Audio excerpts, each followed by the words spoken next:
Welcome to the Workology podcast, where we discuss the science and art of the workplace, gain powerful insights, resources, and perspectives on the industries of human resources and recruiting. Join your host, Jessica Miller-Merrill, chief blogger of bloggingforjobs.com, for an in-depth and no-holds-barred look into the future of our most powerful business asset, the employee. And now, welcome your host, Jessica, with this podcast episode of Workology. Welcome to the Workology podcast. Thank you for making us part of your week. Today's topic is human resources role in STEM. We're going to be talking about science, technology, engineering, and math today, and how HR should be involved, or should they be involved, in building future talent in the STEM workforce. We're talking today with Paul Beliveau. He's the Managing Director of Avance Human Capital Management Advisors out of Boston. Hi, Paul. Welcome to the podcast. Hi, Jessica. Thank you very much for inviting me. It's great to be here. Let's talk a little bit about your background. Tell people who you are, what you do, and maybe how you've gotten involved in STEM. Sure. Well, STEM and what I've done in the past is a recent activity. I've been an HR practitioner for, almost 40 years. So I've grown up in the era of human resources through to human capital management, and all of the tactical, all the way through strategic areas within the practice of human resources, human capital management. I sit on the expertise panel for the Society of Human Resources Management, actually in 3 panels. One is the technology expertise panel. Next was the HR measurement and analytics panel. And then finally, which is my current role, in the global expertise panel. So I've been in the practice for a while and certainly devoted into the profession itself. The focus areas that I've been involved in is certainly in the strategic side of the house, human capital management, in most industries, from high tech to pharmaceuticals, to finance, to retail, to various other, and all major, really, industries that might be out there, except for maybe not as much in the public sector. However, I'm seeing a common thread throughout all of those industries where science, engineering, technology, and math, in some form or another, is high on the list of directions that organizations are going, even more now than ever before. So that's a little bit about my background. Obviously, you're passionate about the topic of STEM, and once again, that's science, technology, engineering, and math. Mm-hmm. Why do you think there is so much focus on STEM these days? I seem to see a lot of it in the news. Is it just a workforce shortage, or is it just technology that is, top of mind, or is it a little bit of both? Well, I think it is a little bit, actually a bit of both. First of all, innovation is something that is top of mind for most organizations. Otherwise, if there's stagnation, then certainly organizations don't necessarily grow. And in fact, I'd suggest that if there is no innovation going on within organizations, then those organizations will fade away and become irrelevant. So innovation is definitely top of mind. And innovation in the future is going to be how things get done. In other words, innovation through science, technology, engineering, and math is increasingly becoming the way we do work. And in fact, there is quite a bit of evidence, and we see it every day, where the world of work that we once knew it is fading away. And we have to adopt to those changes. And the way to adopt them is to embrace technology, the sciences, the engineering and the math that goes on into the way work gets done, and transform ourselves to be able to adopt to those innovations. Otherwise, we would go the way of the dinosaur as a species, in my opinion. And we don't want that. You had a lot of tweetable nuggets here. So, and I like to live tweet. So while we're doing this podcast, it was just compelled, like some of the things that you said. You said organizations need innovation, otherwise they will fade away. Innovation through STEM is going to be how we do things in the future and just get things done. And then the world of work is changing. Embrace technology and most importantly, STEM. I wanted to ask you, we need to embrace STEM and technology. How do you think we need to approach that, especially when it comes to hiring and training? Well, I think we obviously need to make sure that we have a labor pool that has the right competencies that are going to be pertinent in the future, where the competencies themselves aren't you didn't have it tomorrow, but you have it today. Competencies get developed throughout an employee's lifetime. Ideally, the competencies start off at the earliest stages of human development. And those competencies are kind of inspired by the experiences we have, the interests we have, the proficiencies within those areas of interest that we develop through time. Through time, those competencies get developed based upon a foundation of things that contribute to competencies. And competencies are, as you know, the knowledge, skills, abilities, behaviors, aptitudes, drives, everything else that one would be utilizing in order to become adept at a certain area, skilled at a certain area, and all the other characteristics go into being a valuable individual. Awesome. Let's talk a little bit more about an example. You and I had talked about previously before we sat down to this podcast that you had an example about Workday implementation. Can you talk maybe about I guess an area of opportunity surrounding like STEM and this talent pipeline that we need to be building and these competencies we need to be developing? I think all implementations or all solutions go through some kind of a training period to get people acclimated not only with the solution itself, but how the solution could be applied to solve problems with companies or the companies are having. So whether or not a company is facing talent shortages or decisions whether or not to go buy the talent through talent acquisition, develop the talent through employee development programs, borrow the talent through maybe contingency and vendor management, or rent them through various agencies that might be brought to bear to help solve the problem. So it could be any of those, but that's where the technology is able to help facilitate all that activity. How do you think this impacts human resources and our role in talent pool and its development? Well, I think getting back to STEM, I think that HR plays a big role with respect to STEM education and the workforce of the future. Obviously, the strategic workforce planning needs to be top of mind whenever any organization starts to not only deal with this current situation, but grow into something that they aspire to be. So I think that HR needs to get closely aligned to the work population even before they become part of the work population. What I'm saying is that they should be able to identify and paint the picture of what it's like to work at the earliest stages of human development, K through 12.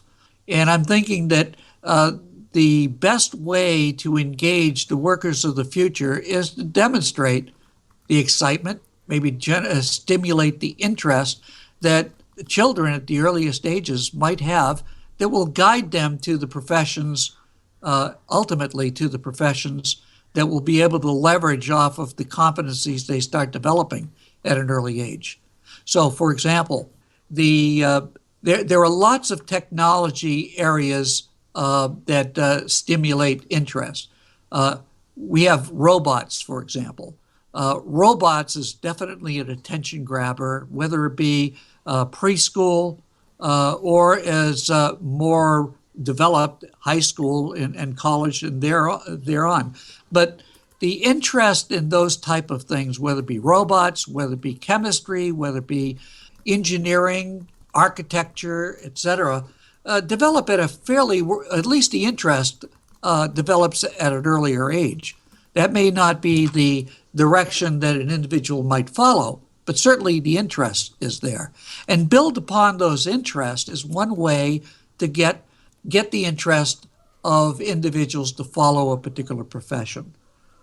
So HR needs to be the conduit to align the organizations that are out there, various organizations, with the education community, and in partnership with, obviously, the parents who are helping to shape the competencies of the children and the workforce of the future. You talked a little bit about competencies. I was hoping that you could go into a little bit further depth into that, specifically talking about educators and teachers and how we should focus on further STEM through competencies, but then also how HR is involved in all this. Well, I think the conversation we had at one point is that education, whether it be through the K through 12, but obviously noticeable in the colleges, have been focusing on the body of knowledge. And the body of knowledge is one of the areas that make up a competency. That's the knowledge portion. And we find that many of the colleges nowadays are maybe continuing a legacy of education based upon bodies of knowledge, when in fact we find that there's a lot of people who graduate with that body of knowledge but can't really apply the body of knowledge to something meaningful and usable in a work scenario. So what we've seen more recently is a migration towards education that's based upon competency or competency-based degree programs. The ability to take the body of knowledge and all of the practices, the experiences that one has, and then apply them to particular problems to be solved, whether it be engineering problems, whether it be human resources problems, whether it be business or investment problems. Taking the body of knowledge and applying it, that's where education needs to focus on, in my opinion. And that's going to be even more pointed as we continue in the future. I hope that answers your question. Oh, absolutely. We're also going to take a little bit of a reset here because, talking about STEM is, I think, and this whole process is bigger than just one HR person or one VP of talent. We need to be working together. So let's take a little bit of a reset here. This is Jessica Miller-Merrill, and you're listening to the Workology podcast powered by Blogging for Jobs. Today's topic is HR's role in STEM, and I'm here with Paul Bellevue, and he's of Avante Human Capital Management Advisors. You can connect with Paul on LinkedIn. It's just linkedin.com/in/Paul, BELLIVEAU MBA SPHR.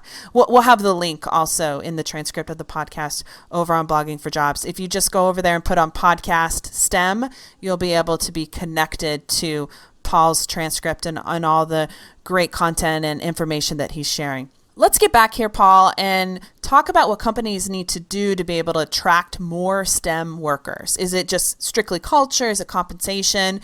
What gets them excited?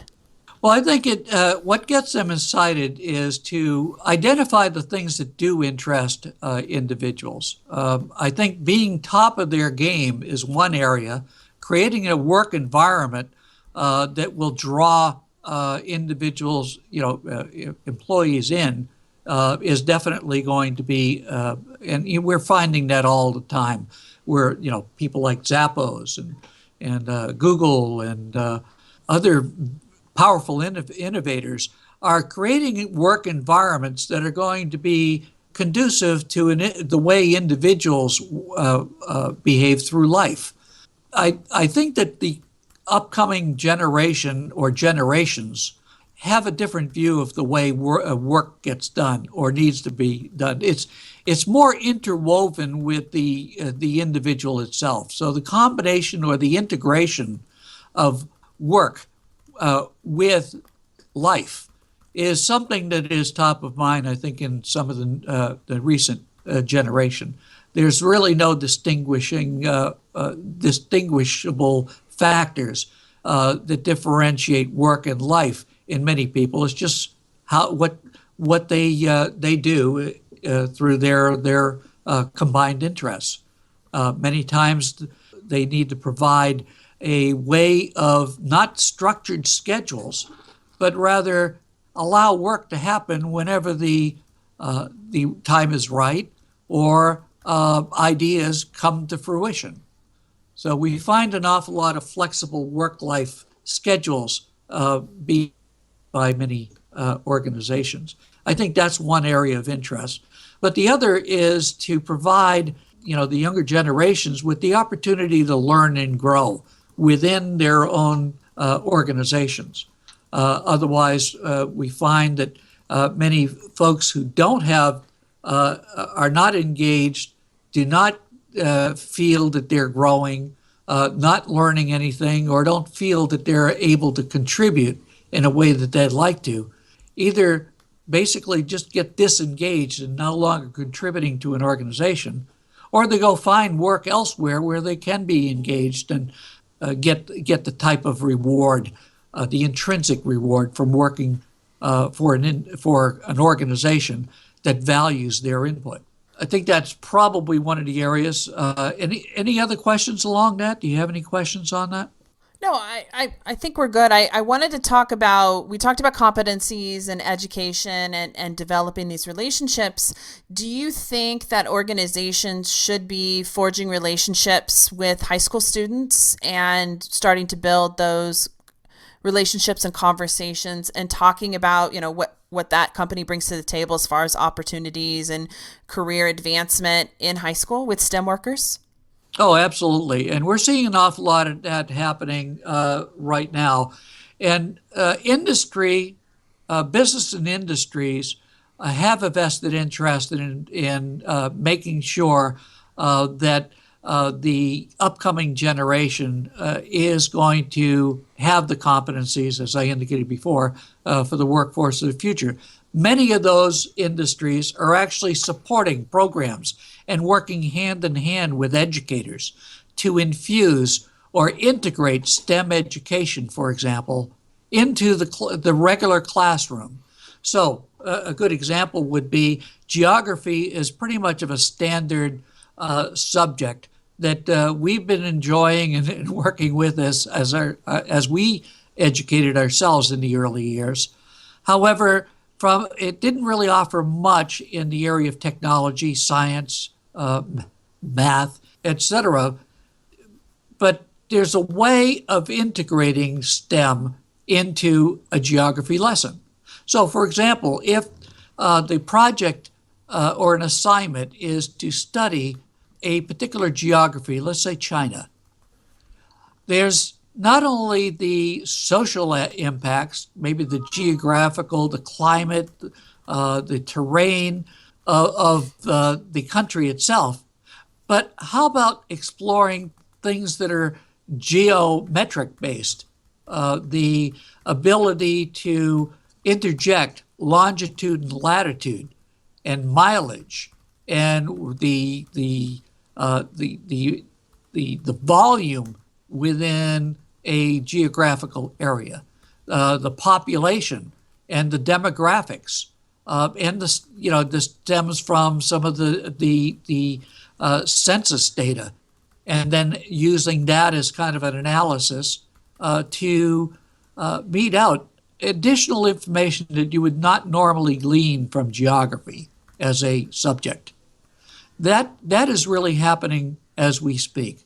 We're finding that there's more metrics and analytics being discussed at a very early age. And there's an awful lot of interest being generated, as it should be, because that's going to be even more prevalent as a skill in the future. Our conversation around STEM and HR really got started from an article that was in SHRM magazine or HR magazine that talks about the STEM workforce. Is there anything from that article that you wanted to make sure that we reference or cover before we close this out? Well, I think the thing is that, and I can't recall if it was particularly in the article, but in order for STEM to succeed, it really needs to be an all hands on deck approach to ensure that STEM is integrated into the way we do work.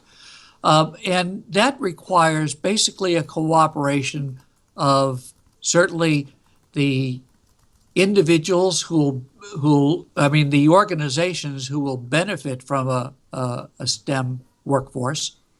It also includes the educators who are actually imparting some of that information, that knowledge with the students.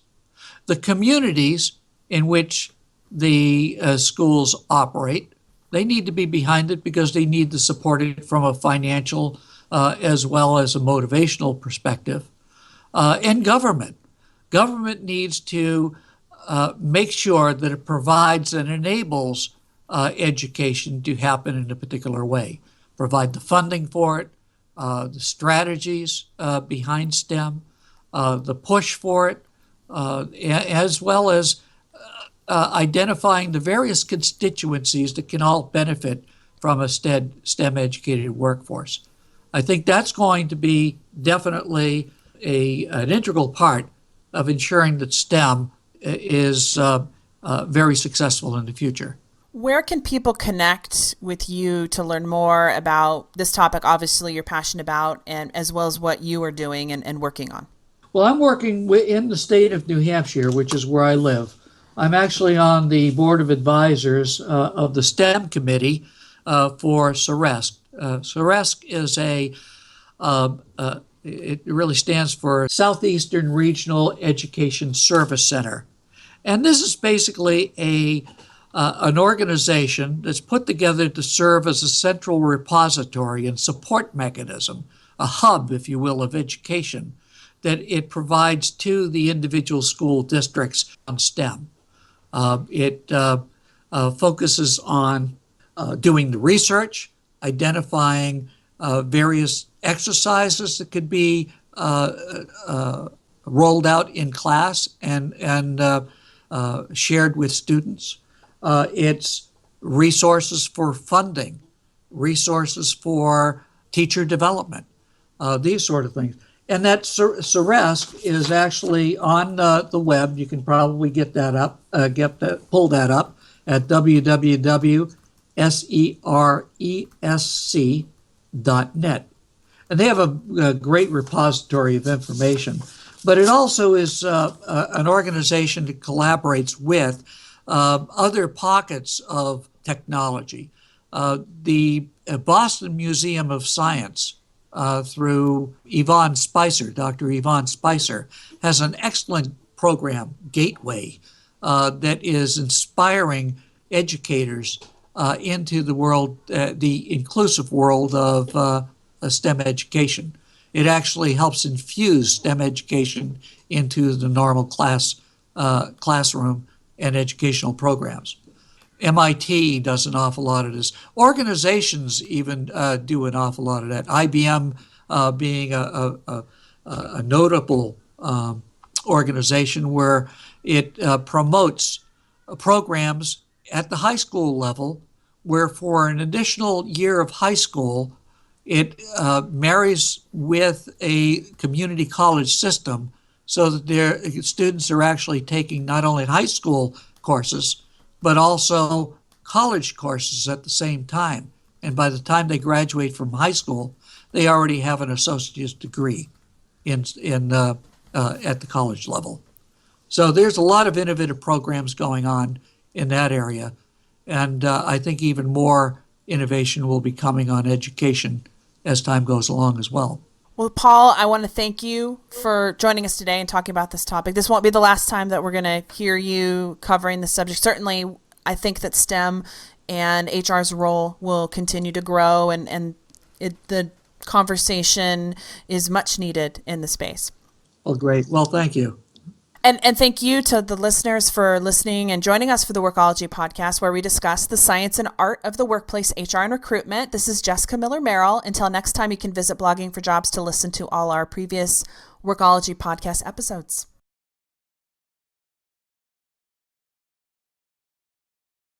Production services for the Workology podcast with Jessica Miller-Merrill provided by Total Picture Media.